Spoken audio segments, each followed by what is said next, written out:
Welcome back to the deep dive. Today we're tackling something really fascinating. We're bridging the gap between, abstract quantum mechanics and actual high precision engineering. We're talking about the ammonia maser. Our source material today is a specific chapter focused entirely on this device, and our mission really is to unpack the ammonia molecule, text NH33. It turns out it's like the perfect example of a quantum two-state system, and this simple molecule is the absolute foundation for maser technology. That's microwave amplification by stimulated emission of radiation. It's amazing stuff, leading to incredible frequency control, precise clocks. So we're going step by step through the physics, following the logic that takes just one flipping atom and turns it into this high-tech amplifier. Yeah, it's a beautiful example. What's really compelling is how this one molecule lets us simplify things. I mean, ammonia does all sorts of things. It rotates, it moves around. But for the maser, the sources show we only need to focus on one specific internal behavior. Yeah. That nitrogen atom flipping back and forth through the plane of the hydrogen atoms. And just by analyzing that flip, we end up building a model that helps understand how, all matter interacts with light with electromagnetic radiation. It's quite profound. Okay, let's dive into part I then. The ammonia molecule as a two-state quantum system. So let's get the physical picture first. Yeah. You mentioned the ammonia molecule, text NH33. We should probably visualize it, right? Right. Imagine a little pyramid. You've got the three hydrogen atoms forming a flat triangle at the base. Okay. And then the single nitrogen atom sits at the apex above that plane. Got it. A little pyramid. Exactly. Now, based on where that nitrogen atom is relative to the hydrogen base, we can define two fundamental states. Let's call them base states. State $1 ogle dollars. That's when the nitrogen is on, say, the top side of the hydrogen plane. Right. And state $1 angle dollar. Okay. That's when it's flipped through to the bottom side. Okay. Seems simple enough. Nitrogen on top, state 1. Nitrogen on bottom, state 2. Are those the energy states? Ah, well, that's where it gets interesting. And very quantum. See, classically, you'd think it's stuck in one or the other. Right. But quantum mechanically, there's a barrier. The hydrogens kind of repel the nitrogen trying to pass through. But, and this is key, the nitrogen atom has a non-zero probability of tunneling through that barrier. It can actually pass through the plane, even if it doesn't strictly have enough energy to go over the barrier. Quantum tunneling. Okay, so it's not just fixed on one side. Exactly, because it can tunnel. The actual state of the molecule at any given moment isn't purely $1 or purely $2 angle. Okay. It's always some combination, a superposition of both. Now, when you work through the math, accounting for this possibility of flipping, you find that the true states of the system, the ones with definite stable energy, what we call stationary states, are actually specific combinations of $1 angle and $2 angle. Okay, so the states we can physically picture, nitrogen top or bottom, aren't the ones with fixed energy. The energy states are combinations. That's a crucial distinction. It really is. We end up with two stationary states. Let's call them stator angle and stator angle. Stator angle has a slightly higher energy, let's say EIRE plus $8, and stator angle has a slightly lower energy, EIRE. So $8 is like the average energy. Yeah, pretty much. And ARR is this crucial term related to the tunneling probability. If the nitrogen tunnels back and forth more easily, ARR is larger, and the energy difference between IR angle and IRML is bigger. And the energy difference is EI, which is EOers plus A. It's a dollars. That's easy. Easily. And here's where it connects to technology, right? This tiny energy difference, $2, which exists only because of this weird quantum tunneling effect inside one molecule, it corresponds to a very specific frequency. According to the physics, energy difference relates to frequency, E equals HSFA. And for ammonia, this $2 a gap gives a frequency around 24,000 megacycles per second, which is smack in the microwave region. Exactly. It's almost uncanny. This purely quantum property of a simple molecule just happens to fall right into a frequency band we find incredibly useful for technology. Microwaves. It's a perfect setup for the maser. Okay, so that's the basic system. Now part 2. Putting the molecule in a static electric field. We have this system with two energy states, IR angle, AIR angle, separated by 2 hours. But if you just have a bunch of ammonia gas, presumably it's a mix, right? Some molecules in state R angle, some in state IR angle. That's right. Usually about 50-50 at normal temperatures. So for a maser, which relies on stimulated emission from the higher state, we need more molecules in state IR angle than state IR angle. We need a way to sort them almost. Exactly. We need to separate them. And this is where the molecule's electric dipole moment comes in. We need to exploit another property. The dipole moment. Because the molecule isn't perfectly symmetrical, right? The nitrogen is offset from the hydrogens. Precisely. Because it's a pyramid, not flat, the center of the negative charge around the nitrogen doesn't perfectly coincide with the center of the positive charge from the hydrogens. This creates a small electric dipole, like a tiny magnet, but for electric fields. It points basically along the axis of the pyramid, perpendicular to the hydrogen plane. Let's call it nucol. Okay, so it has this built-in electrical asymmetry, and we can push that around with an external electric field. A static one for now. Yes. When you put the molecule in a static electric field, that field interacts with the dipole moment. And this interaction changes the energy of the stationary states, EI and EI. How does it change them? It causes them to split further apart. For relatively weak fields, the energy shift is basically linear with the field strengths. One state goes up in energy, the other goes down. Linearly. Okay, but as the field gets stronger, strong enough to really start forcing the nitrogen to pick a side, the effect changes. The energy shift becomes proportional to the square of the field strength, 2-2 band. If you were to plot the energy levels versus the electric field strength, you'd see the two energy levels starting together at zero field, splitting linearly at first, and then curving away from each other more dramatically, forming a kind of hyperbola shape. Feynman shows this in figure 9-2. Okay, I can picture that. Two curves bending away from each other as the field increases, but how does that help us separate the molecules? The separation relies not just on the field, but on a non-uniform field. Imagine passing a beam of ammonia gas through a region where the electric field isn't the same everywhere. Maybe it's much stronger near some electrodes and weaker further away. Right, a gradient in the field strength. Exactly. Now here's the slightly tricky part. The part the source material highlights as maybe counterintuitive. Molecules in the higher energy state, I-wrangle, actually feel a force pushing them towards the region where the electric field is weaker. Wait, higher energy moves towards lower field? That feels backwards. It does feel a bit backwards, but think about potential energy. Things move to minimize their potential energy. The force is related to the negative gradient of the energy. For state 8 I-wrangle, the lower energy state, its energy increases as the field maskell increases.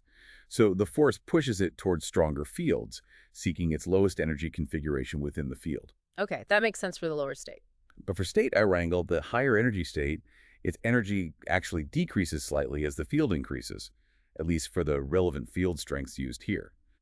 So the force pushes it down its energy gradient, which means towards regions of weaker field strength. Ah, okay, so the direction of the force depends on how that specific state's energy changes with the field. Precisely. And that gives us our filter. We design the apparatus so there's a path, maybe a narrow slit, located in the region where the field is weakest. And only the state I-wrangle molecules, the high-energy ones, get deflected into that path and make it through. The state I-wrangle molecules get deflected the other way, towards the stronger field, and miss the exit. You got it. We've effectively filtered the beam, selecting almost purely state I-wrangle molecules. We've achieved what's needed for the maser, an inverted population. More molecules in the high state than the low state.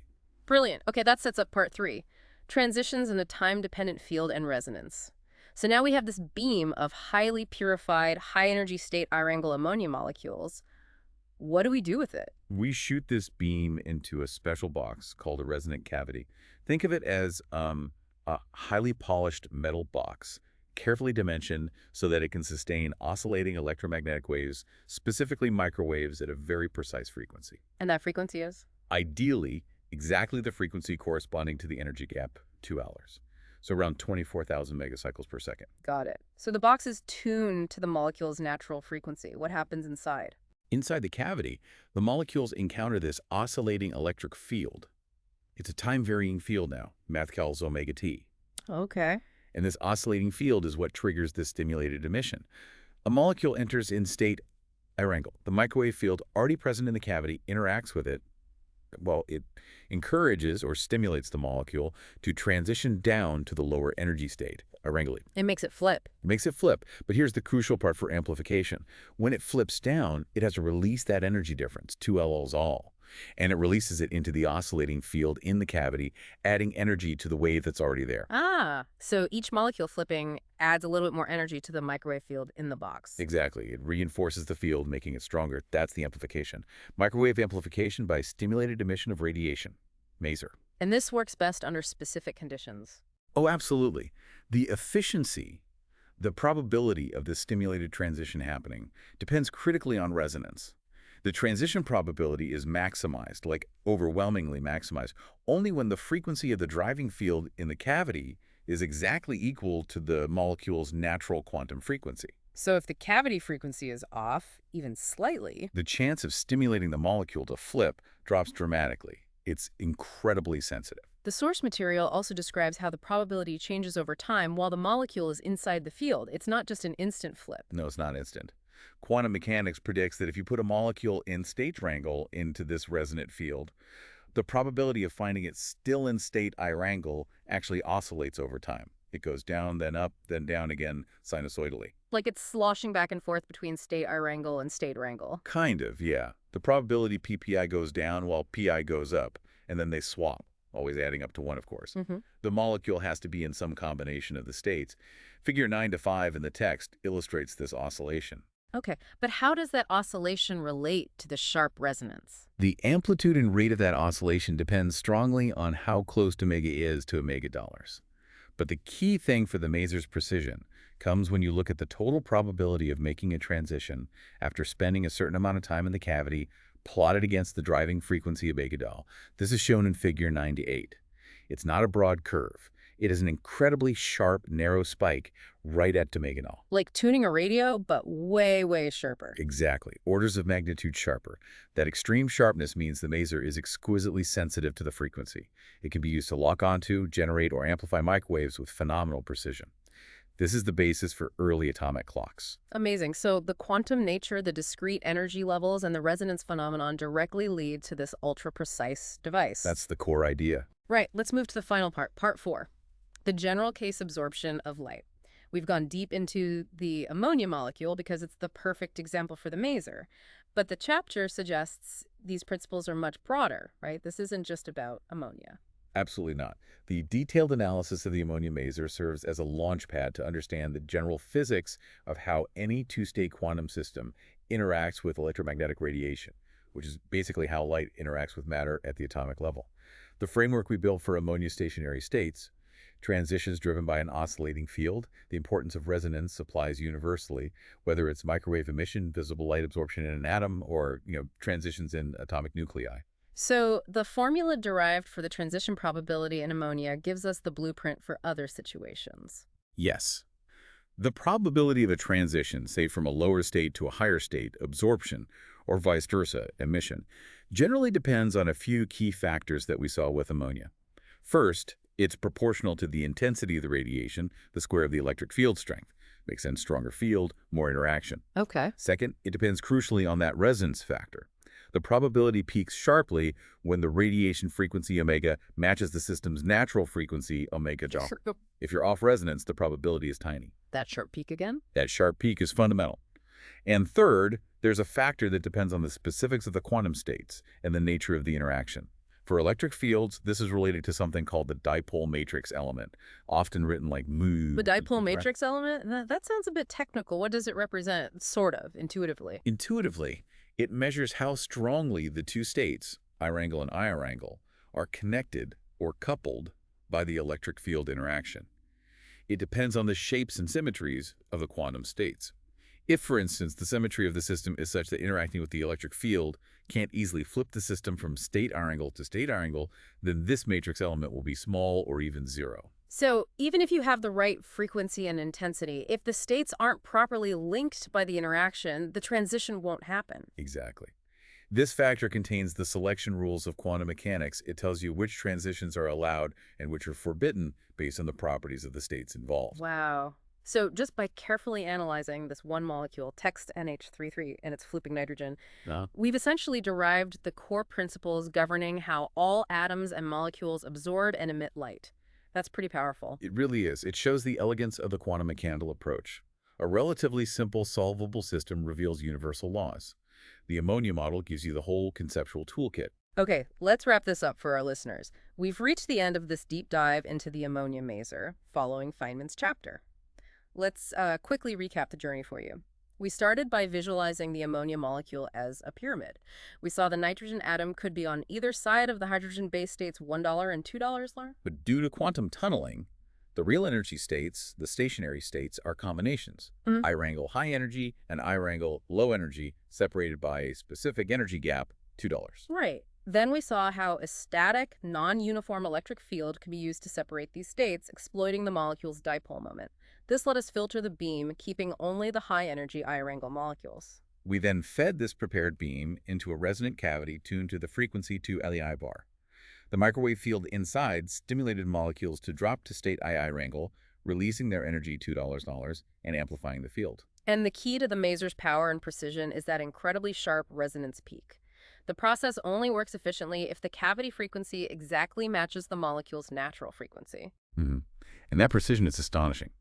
The so what here is that relying on this sharp quantum resonance allows for frequency control and stability down to like 1 part in $10 Yeah. or even better in modern devices based on these principles. That's the foundation of atomic clocks and precise timekeeping. 1 part in 10 billion from counting atomic flips. It's just mind-boggling. Yeah. So here's a final thought to leave you with. If meticulously controlling a single quantum flip inside a common molecule like ammonia unlocks this level of precision for timekeeping, what other seemingly ordinary, everyday physical processes around us might be governed by some hidden, fundamental quantum precision? What else is out there waiting for us to understand the underlying quantum mechanics and figure out how to harness it? Something to ponder. Thank you for joining us on this deep dive into the sources behind the quantum engineering of the ammonia maser. We'll see you next time.